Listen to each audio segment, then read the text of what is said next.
Buenas tardes, buenas noches. ¿Cómo se encuentran el día de hoy? Bien, iglesia, quiero pedirle que se ubique en el Salmo 115. Ubíquese por favor en el Salmo 115.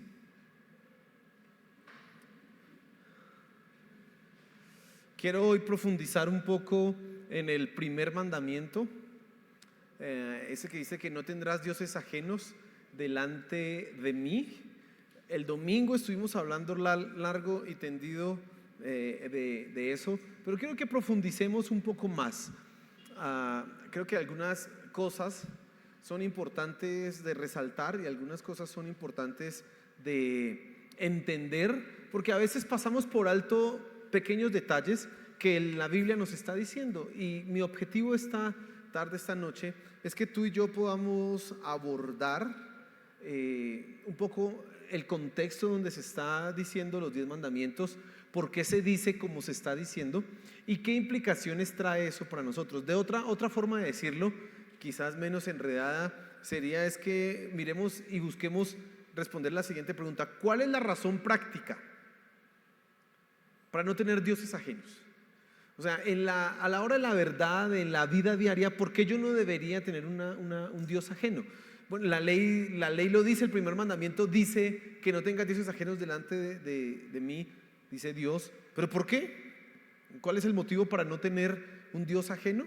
¿Qué pasaría si lo tuviera? Quiero que miremos precisamente eso y nos enfoquemos en responder esa pregunta. Y entonces eso va a ser complemento de la enseñanza del día domingo. El día domingo nosotros entendíamos el principio fundamental del primer mandamiento, y es que Dios pide exclusividad. Él quiere ser el único Dios, Él quiere ser exclusivo. Y ahora, ¿qué significa eso para nuestras vidas?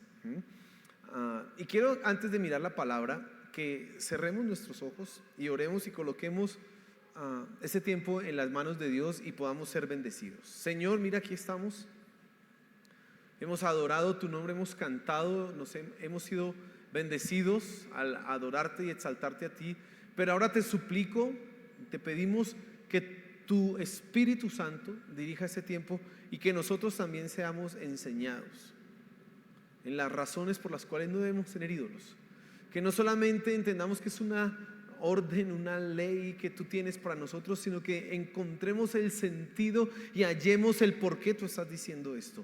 Te lo suplico, Señor, abre nuestro entendimiento esta noche, te lo suplico, Señor. Amén y amén. Bien, el título que he colocado a la enseñanza es impotencia e incapacidad. ¿Y por qué impotencia e incapacidad? Porque eso es lo que tú vas a ver y a comprobar que son los ídolos. Ahora vamos a ir desarrollando poco a poco esto, pero miremos nuevamente Éxodo capítulo 20, el versículo 3, en donde usted ya se lo debe saber de memoria. Es más, una de las tareas que quisiera que usted se pusiera es aprenderse los 10 mandamientos de memoria, en el orden en que van, como corresponde. Y el versículo 3 de Éxodo capítulo 20 dice: no tendrás dioses ajenos delante de mí. Dioses delante de mí. ¿Por qué está escrito este versículo de esta manera? ¿Por qué Dios dice dioses ajenos delante de mí? ¿A qué se estaba refiriendo y por qué lo dice de esta manera? ¿Por qué no lo plantea Dios ese mandamiento de otra forma? Yo soy el único Dios, a mí me adorarás, pudo haber dicho Dios. Pudo haber dicho ese mandamiento de otra manera, pero lo plantea así como lo estamos leyendo: no tendrás dioses ajenos delante de mí. Y quiero que pienses un poco en el contexto en que este versículo es dado. El pueblo de Israel viene de la esclavitud, el pueblo de Israel está alrededor rodeado de gente que es politeísta, pagana. Egipto es una nación que tiene muchos dioses, Canaán tiene también muchos dioses. Ustedes deben saber que la gente que se fue con los israelitas, no todos eran israelitas, sino que también había otra gran cantidad de gente que salió con ellos, que se unió con ellos. Entonces hay una cantidad de entendimientos de la divinidad, de lo que es Dios o los dioses en ese pueblo. Así que Dios le está hablando a un pueblo, a una nación, a un grupo de gente que entiende que hay dioses y no un Dios. Y cuando él dice, no tendrás dioses ajenos delante de mí, hay una referencia y quiero que pienses en como en el Senado, en el Congreso que nosotros tenemos. Usted conoce, nosotros tenemos acá no sé cuánta gente hay, pero es un poco de gente la que hay en el Congreso y en el Senado, eso es una harta gente. Y así era como funcionaba el politeísmo, toda esa cantidad de dioses. Había un concilio de deidades donde se reunían todas ellas, eso es lo que pensaba la gente, a tomar las determinaciones, a tomar las decisiones que iban a dirigir el curso de la humanidad. Y entonces como que habían sesiones, los dioses se reunían en tal lugar, a tal hora y hablaban, etcétera. Podía haber en alguna de esas circunstancias un dios que fuera más poderoso que los otros. Y entonces, ¿qué hacía el adorador o el devoto? Escogía una de todas esas deidades del concilio de divinidades o escogía la superior. La superior era la que tenía ese séquito de divinidades, hablábamos de eso el domingo, pero el nombre técnico de esos es enoteísmo. Es cuando hay un Dios que es superior a todos los demás y el adorador decide adorar a ese Dios aunque reconoce que existen más. Eso es el enoteísmo. Entonces, Dios le está hablando a un pueblo que tiene este entendimiento. Usted lo puede mirar ahorita, si ha visto las películas esas de los Vengadores o esas películas, usted se ve que hay que Odín, que Thor, que Loki, que toda esa gente. ¿De dónde sale toda esa gente? Bueno, eso es de la mitología nórdica. Sí, aquí no nos hablan ahorita de la mitología griega, está más trajeada, la han usado más, pero por ahí en los juegos de video sale que un dios de la guerra, que el dios del trueno, que el dios de no sé qué. Hay dioses para todas las cosas. ¿Y dónde se reunían ellos? En un concilio. Y ahí tomaban las determinaciones para la vida de los hombres. Ahora, ese entendimiento, eso que yo te estoy diciendo a ti en este momento, nos lleva a nosotros a entender que podemos caer nosotros en algo que yo he denominado el enoteísmo cristiano. ¿Qué quiere decir eso? Que tú y yo reconocemos que hay un solo y único Dios, pero aún así tenemos otras divinidades y otras deidades que toleramos. En nuestra práctica, nosotros verbalmente nunca decimos que hay otros dioses. El domingo quedó claro eso, que no hay ningún Dios verdadero. Así no hay ningún Dios verdadero. Pero en la práctica sí tenemos divinidades. Y entonces somos enoteístas. Reconocemos uno, pero vivimos bajo el dominio de otros. O adoramos a otros, aunque nuestros labios y nuestras bocas no lo confiesen de esa manera. Y entonces, aquello en lo que nosotros colocamos confianza, aquello en lo que nosotros confiamos, le damos nuestra seguridad, aquello en lo que nosotros tenemos nuestras esperanzas, se convierte en nuestros dioses. Se convierte en lo que viene a gobernar y a dominar nuestra vida. No porque tú digas, por ejemplo, que mi familia es mi Dios. No, tú no lo vas a decir, pero en la práctica lo resultas haciendo. ¿Por qué lo resultas haciendo? Porque resultas tomando decisiones para agradar a tu familia, por ejemplo, más que para agradar a Dios. O cuando tú decides, por ejemplo, colocar el entretenimiento como algo muy valioso en tu vida, entonces decides vivir para estar entretenido, estar con emociones fuertes por encima de cualquier otra cosa y supeditas todo lo demás a cumplir ese sueño y ese deseo. Eso se convierte en un Dios en tu vida. La característica de los dioses paganos era que estos dioses manifestaban las mismas debilidades y complejidades de los seres humanos. Entonces usted encuentra que, por ejemplo, Zeus tenía una esposa, pero la traicionó. Y entonces por eso ustedes escuchan que hay hijos de los dioses, los semidioses. Pero ¿cómo así que traicionó a la esposa? Sí, sí lo traicionó. Además, ese superdios no era tan superdios porque no podía destruir a los otros, no. Esos dioses podían, por ejemplo, morir. El mismo Zeus mató a su padre, se lo comió. Eso dice la mitología griega. Y usted mira todas las demás mitologías y se da cuenta que existe y que existen todas esas ideas en donde los dioses morían, los dioses estaban limitados, no podían hacer todas las cosas, no eran todopoderosos, eran inventos humanos que manifestaban las mismas debilidades humanas, eran envidiosos, mentirosos, lujuriosos, tramposos. Esos eran los dioses que se inventaron los hombres. Ahora, ¿por qué yo hago toda esta discusión? Primero, para que tú entiendas en qué contexto se está diciendo el mandamiento: no tendrás dioses ajenos delante de mí. Dios está reclamando un derecho. Yo soy el único Dios en este lugar que tiene la autoridad. Yo no necesito preguntarle a otros dioses qué hacer o qué no hacer. Yo soy el único, exclusivo, único. Dios está reclamando su lugar, no entre un concilio de dioses, sino su lugar como el único Dios verdadero. Y le está diciendo a su pueblo: yo soy tu Dios, no tienes más, nada más, absolutamente nada más. Ahora, mi interés es que profundicemos un poco en las razones prácticas por las cuales tú no debieras tener otros dioses delante de nuestro Dios. ¿Cuál sería la razón o el motivo para no tener dioses? Porque, perdone, utilizo esta frase: ¿será que es solo un capricho de Dios que no tengamos dioses? ¿O hay alguna razón y un motivo práctico? Bueno, sí hay una razón y un motivo práctico. Aparte de que Dios lo merece porque Él es el creador y el Señor del universo, hay unas razones prácticas y quiero que nos enfoquemos en eso. Y para eso quiero que te fijes entonces en el Salmo 115, pero por razones de la enseñanza. Vamos a empezar desde el versículo 4 hasta el versículo 8 y presten mucha atención lo que dice ahí el Salmo 115. Esté atento. Dice: los ídolos de ellos son plata y oro, obra de manos de hombre. Tienen boca y no hablan, tienen ojos y no ven, tienen oídos y no oyen, tienen nariz y no huelen, tienen manos y no palpan, tienen pies y no caminan, no emiten sonido alguno con su garganta. Se volverán como ellos los que los hacen y todos los que en ellos confían. Fíjese en este salmo la descripción que se hace de los ídolos.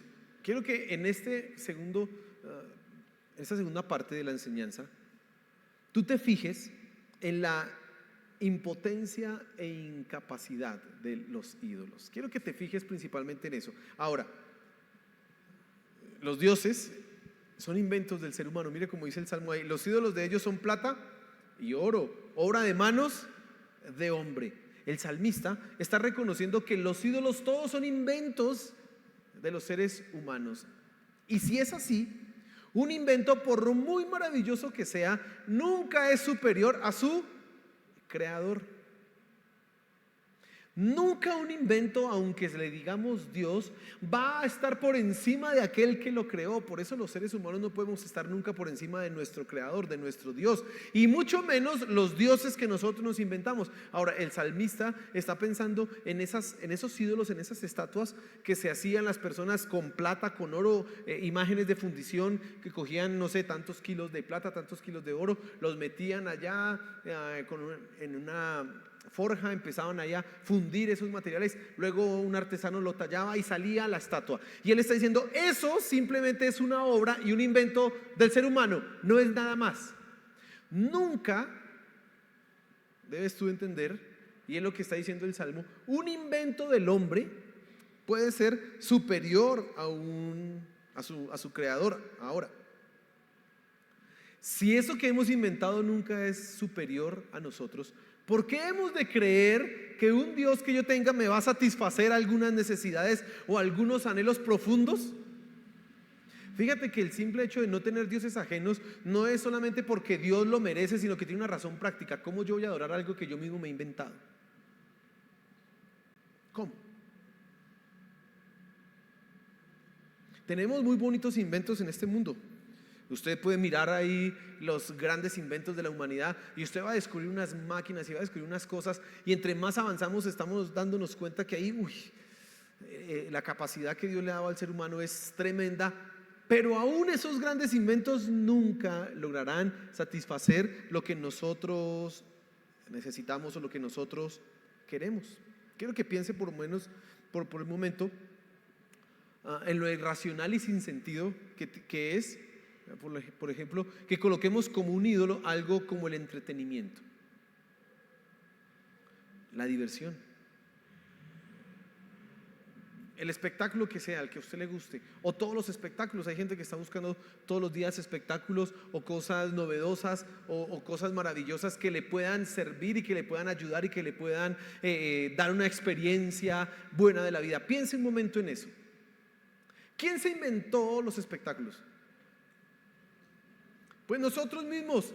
Y ahora nosotros volvernos esclavos de aquello que nosotros mismos inventamos, eso es lo más irracional y lo más sin sentido que tiene, porque nosotros creamos eso. Debiéramos tener nosotros el dominio de eso y no eso tomar el control de nosotros. Pero ¿sabes qué pasa? Hay gente que es víctima de eso. Hay gente que se esclaviza del entretenimiento. Hay gente que prende el televisor y no se puede despegar del televisor. Hay gente que coge su red social y empieza a darle para abajo en la pantalla y no se puede desprender de eso que está viendo y mirando, y como que dice: yo quiero dejarlo, pero no puede. ¿Por qué? Porque eso está diseñado para entretenerlo, pero él ahora se ha vuelto un consumidor y un esclavo de eso. Un invento humano nunca va a poder ser un Dios. Es irracional, es sin sentido. Ahora, quiero que te fijes que el Salmo también dice: tienen boca y no hablan, tienen ojos y no ven, tienen oídos y no oyen, tienen nariz y no huelen, tienen manos y no palpan, tienen pies y no caminan, no emiten sonido alguno con su garganta. Estos dioses inventados además son incapaces. No solamente es que son un producto de nuestra creación o producto de nuestra imaginación, sino que además son totalmente incapaces. Y aquí lo plantea: una estatua que haya sido, por muy bonita que sea, por muchas joyas que pueda tener, no habla, no camina. Usted puede dejar la estatua aquí y mañana amanece ahí. Usted puede dejar la estatua acá, que le caiga una gotera en la cabeza y ella no se va a abrir la sombrilla para cubrirse, o se va a correr un poquito, ahí se queda la estatua. Son totalmente incapaces. Lo que el Salmo está expresando, lo que el salmista está expresando, es precisamente la incapacidad que tienen los dioses. Ni siquiera por sí mismos pueden subsistir, pueden sobrevivir, mucho menos entonces van a poder, nuevamente, igual que como dije hace un momento, satisfacer lo que el hombre desea. Son incapaces. No pueden darle lo que el hombre está buscando. ¿Por qué el hombre inventa dioses? Porque él está buscando algo. Él está buscando o una explicación o una esperanza o algo en que colocar su confianza o algo que le ayude cuando tiene angustia. Pero ¿cómo le va a poder ayudar a eso que él se ha inventado? ¿Cómo le va a poder ayudar ese ídolo que él mismo ha creado? De ninguna manera. Un ejemplo para que lo comprendas: la familia o la idealización del amor. Hay gente que está ha idealizado el amor en ese sentido. Si yo encuentro la pareja ideal o encuentro mi media naranja, mi vida se va a arreglar y voy a ser feliz. Algunas personas piensan eso. Ese pensamiento es una idolatría. ¿Por qué? Porque tú ya estás pensando que encontrar a esa persona es mucho más importante que tener, por ejemplo, a Dios.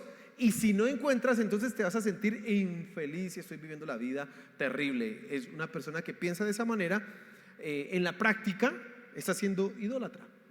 Ahora, nosotros los seres humanos no podemos encontrar la plenitud ni la satisfacción de todas las cosas, ni siquiera en la persona que pensamos que ha de completarnos. Esa media naranja, esa idealización que a veces nosotros tenemos. No, claro, Dios nos ha dado nuestras parejas, y bien dice la Biblia que el que haya esposa haya el bien, que Dios le da al hombre una mujer sabia, y eso es algo que es maravilloso, etcétera. Pero eso no se puede convertir en un Dios. Yo no lo puedo convertir en mi divinidad, porque eso es incapaz, por ejemplo, de llenar el vacío profundo de mi corazón.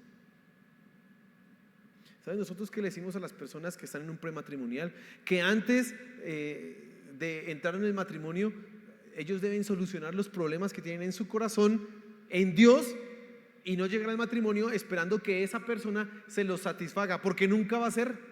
No es que la otra persona también tiene defectos, la otra persona también está buscando lo mismo. Y si la otra persona está buscando lo mismo, pues entonces dos que están con hambre, dos que están con necesidades.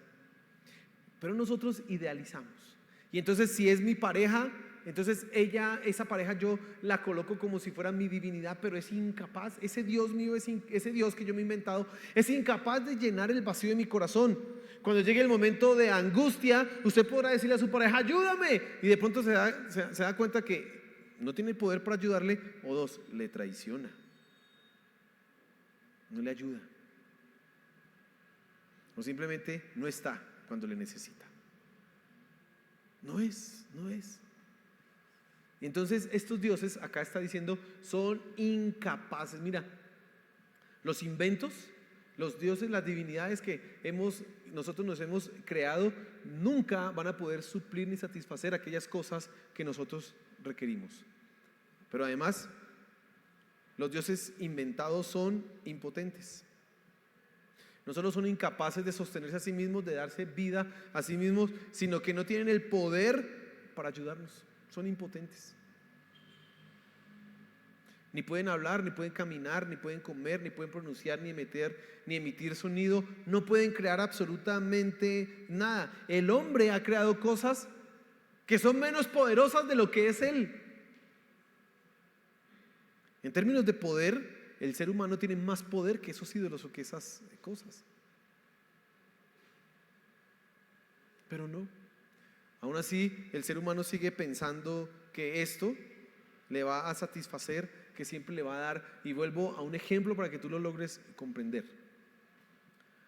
He estado siempre dando ejemplos de las mismas dos cosas, el entretenimiento y ahorita hablé de la familia, pero vuelvo a hablar del entretenimiento. Si tú haces del entretenimiento tu Dios, vas a descubrir pronto que necesitas cada vez más experiencias de entretenimiento. ¿Por qué? Porque ellas no tienen el poder de suplir lo que tú estás buscando. No pueden suplir los deseos profundos de tu corazón, no lo pueden hacer. Entonces el hombre siempre está en búsqueda de mayores entretenimientos, y además, está inventando más y más grandes espectáculos y entretenimiento. ¿Por qué existen cada vez espectáculos más grandes? Porque descubrimos que cuando fuimos al último, ya, ay, tan chévere que era, pero otra vez lo mismo. Y vamos al otro, ay, tan chévere, pero otra vez lo mismo. Vamos al último y otra vez lo mismo. Nunca nos vamos a cansar nunca nos vamos a satisfacer con esos espectáculos o con lo que nos pongan enfrente, porque eso no está diseñado para satisfacer nuestras necesidades. Son impotentes, son incapaces. Pero hay algo más que quiero señalarte para avanzar, y es que dice el versículo 8 dice: se volverán como ellos los que los hacen, y todos los que en ellos confían se volverán como ellos. Y entonces confiar en estos dioses es ser igual a estos dioses. ¿Y en qué sentido una persona que confía en esos dioses se vuelve como esos dioses? ¿En qué sentido el idólatra se vuelve como su ídolo? En términos prácticos, yo creo que el hombre que tiene como Dios una fabricación o un invento, sea una idea o sea una estatua, sea lo que sea que nosotros coloquemos, que no sea nuestro Dios, el Dios verdadero, todo lo que no sea Dios es un ídolo, sea físico o sea en nuestra mente o en nuestro corazón. Una persona que adora eso empieza y va a experimentar en su vida,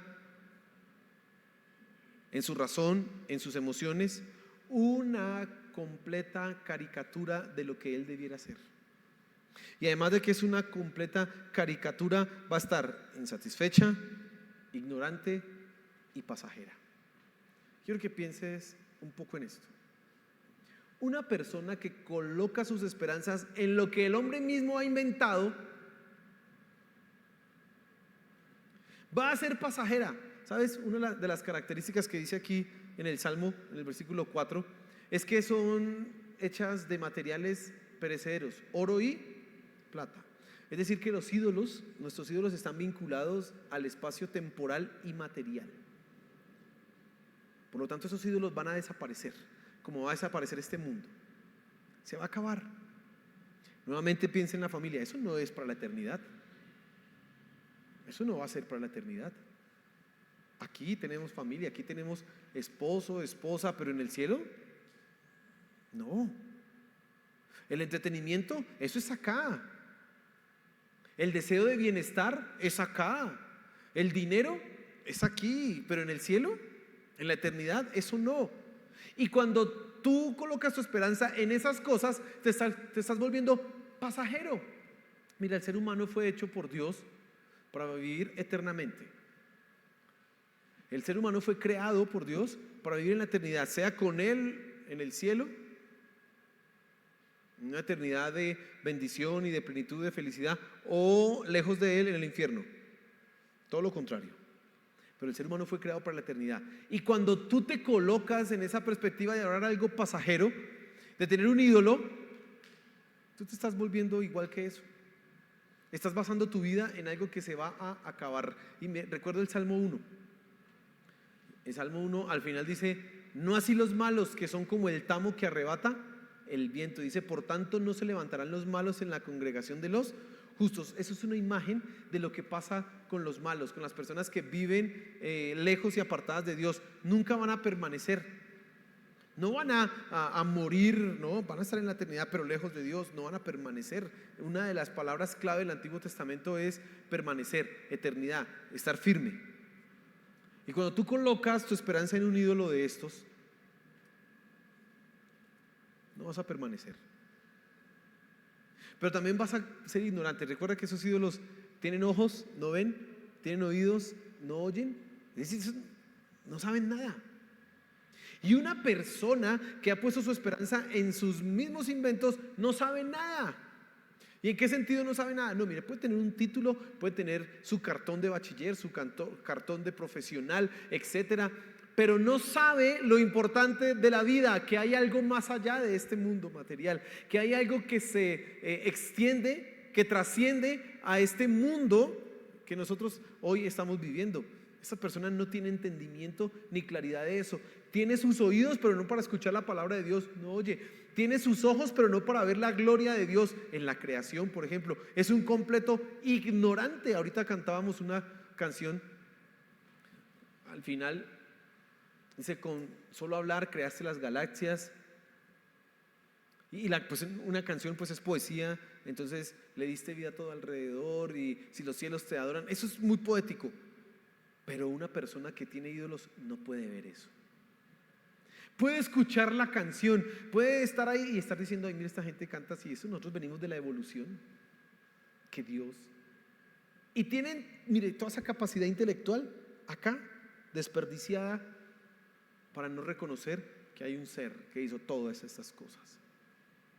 Y estará además completamente insatisfecha, porque acabo de expresarte que un ídolo, un invento, nunca es superior a su inventor, por lo tanto no puede satisfacerlo.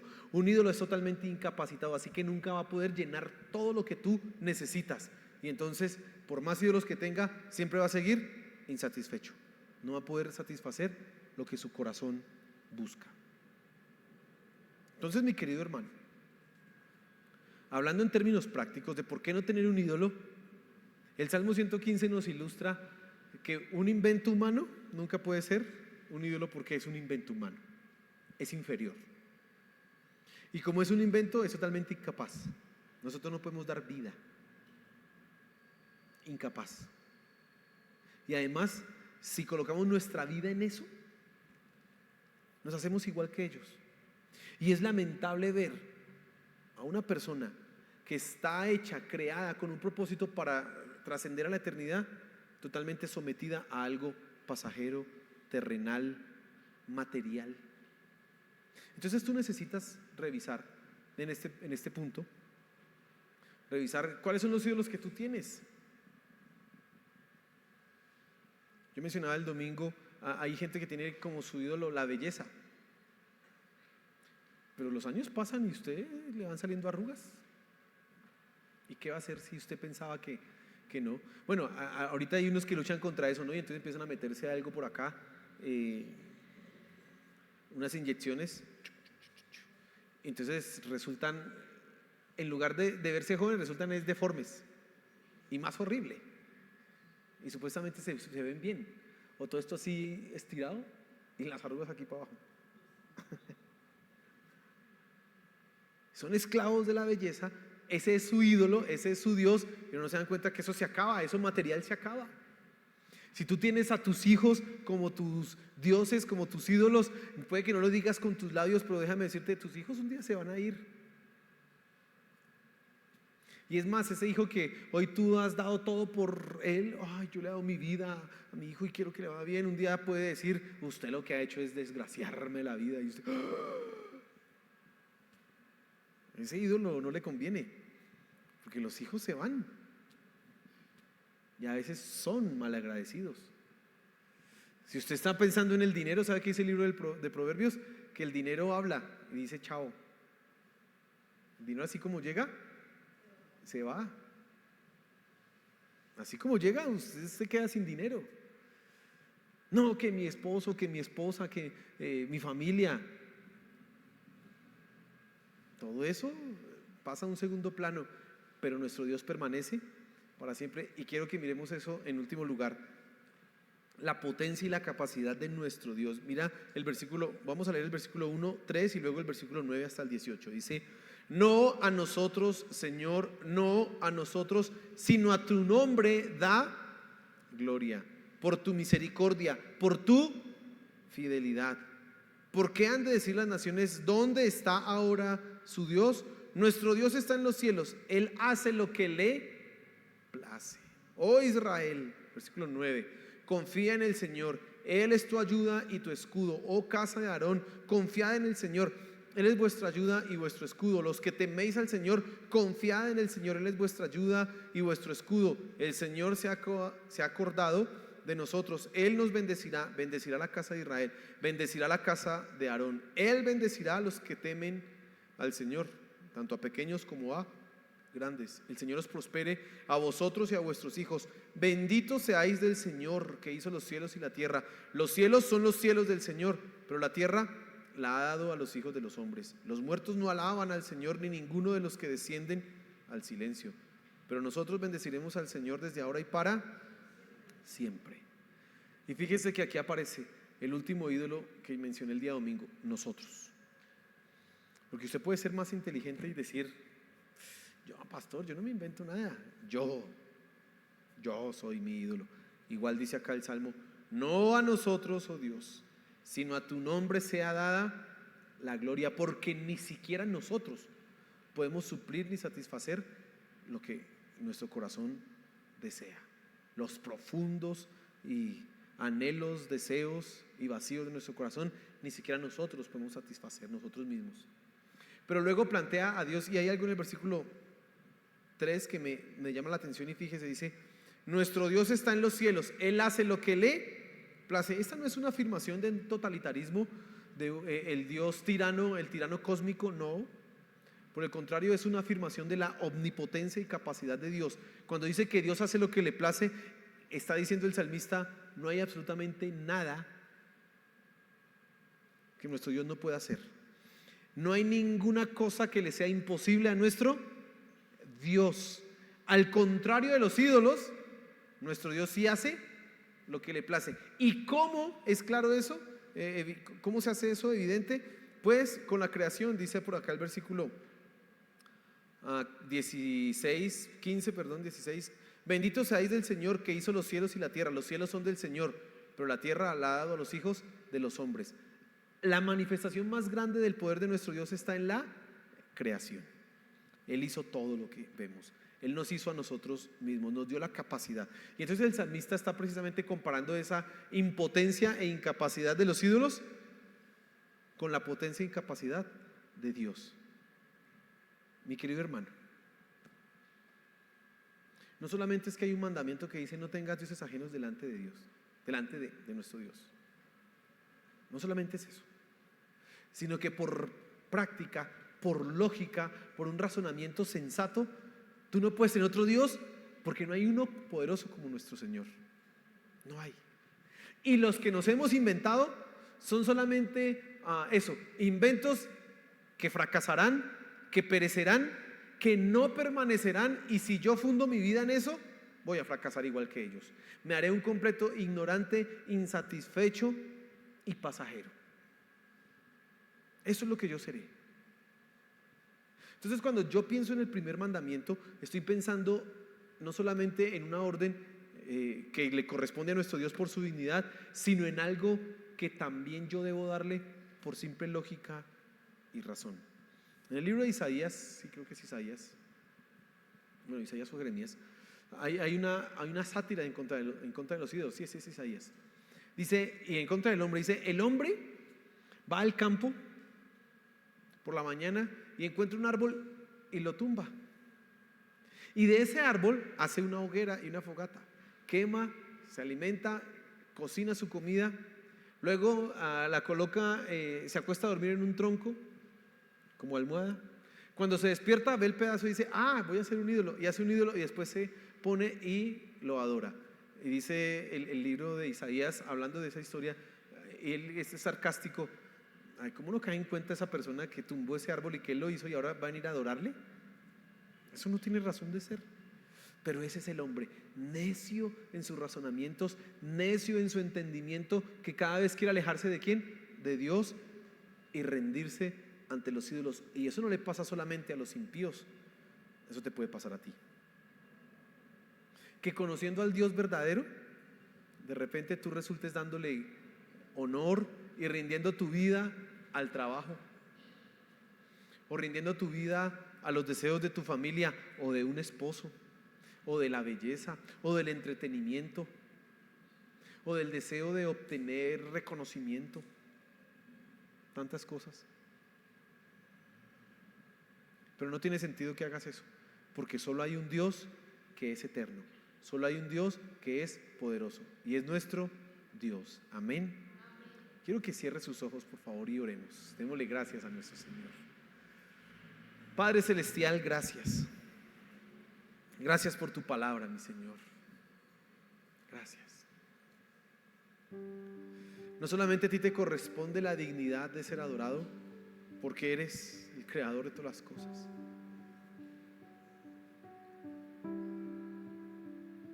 Aunque no consideráramos lo lógico y lo racional de adorarte a ti, aún así tendríamos que hacerlo, porque tú lo mereces. Pero si vamos un poco a mirar las cosas lógica y racionalmente, vamos a comprender que de ninguna manera nuestros inventos, las cosas que hemos idealizado, los dioses que hemos creado podrán satisfacernos, porque no son superiores a nosotros. Nosotros los inventamos, Señor. No son superiores. Toda idea, toda ideología, todo pensamiento, toda fantasía que el hombre ha creado para no reconocerte a ti, pero sí para rendirse y doblar su rodilla ante una invención y creación, es pasajera y nunca podrá igualarse a ti, mi Señor. Te pido que nos perdones, porque a veces nosotros mismos hemos caído en esa práctica pecaminosa de inventarnos y colocar nuestra confianza en lo que no nos puede sostener. Perdónanos, pero aquí estamos, Señor, siendo bendecidos al escuchar tu palabra y abriendo nuestra mente y corazón para saber que solo te tenemos que adorar y honrar a ti, mi Señor. Solo a ti, solo tú, que mereces la exaltación, la alabanza. Solo tú, mi Señor. Gracias, Padre Celestial. Te pido que ayudes a cada uno de mis hermanos, a los que hoy están acá, a que precisamente no coloquen ídolos, no fabriquen dioses que vengan a dañar sus vidas. Por el contrario, que rindan su corazón solamente a ti. Te lo suplico, mi Señor. Gracias, Padre Celestial. Gracias, Señor. Amén y amén.